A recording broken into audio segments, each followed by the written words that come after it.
everyone, it's Laura with Pampered Chef. I wanted to show you something different today. I love water, I really do. I love especially lemon water and flavored waters. I do, but sometimes you just want something different, right? You want to have something different.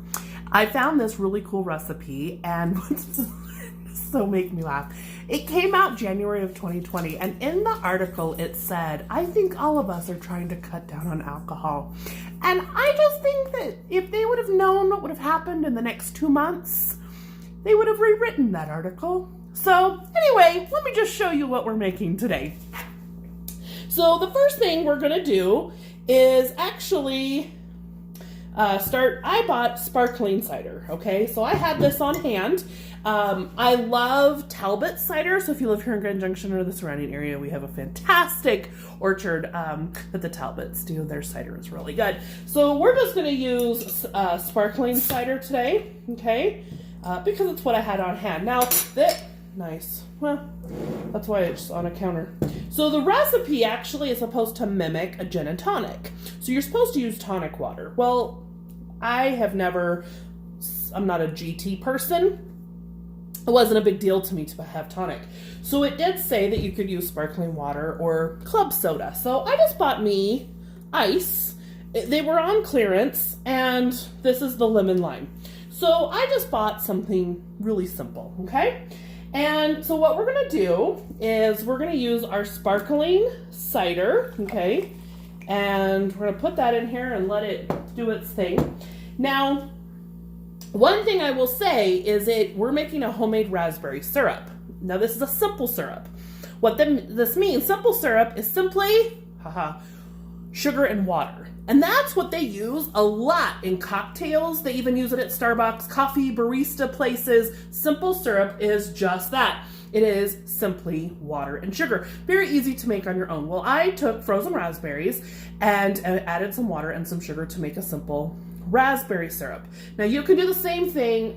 You can buy syrup. There's so many ways you can do this to make it easy for you. So we're gonna add in our lemon lime, okay?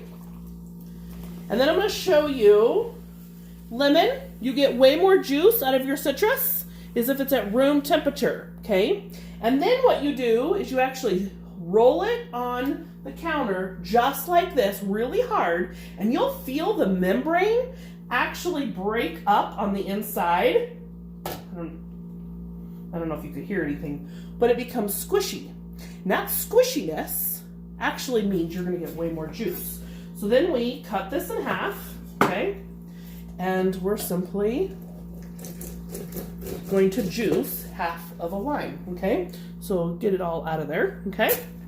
Now, I'm making the simple syrup right over here, but you know what? I'll be honest with you. Doing it like that, I'm more doing that because I'm making homemade yogurt and gonna do a raspberry yogurt. So I don't know that I would make that very often, but you can do all sorts of stuff. So I have a small little glass pitcher, okay? So I'm adding in apple cider. We're gonna add a little bit more, okay? And then I'm going to add in lemon juice. And I'm gonna add in the sparkling water, okay? So that's nice and cold, okay? And then we're gonna let the syrup cool. So actually I'm gonna show you what we're gonna do. So here is a Cider's version. You can totally add simple syrup, this is pretty dang inexpensive at the store. Okay, so we're just adding a little bit of sweetener. And then we can and I'll add the raspberry here in a little bit. So you take our slicer, and we're gonna slice apples, okay? And I have it on the thick one. So we're just gonna do that. And we're gonna take the apple and slice it just a little bit to put it just on the corner, just like that. Now, this is a big glass, but I'll add the raspberry to give it some red color. And then take a big old long spoon, just like this. A little mix, and voila, we have a a mocktail. Add rum as needed.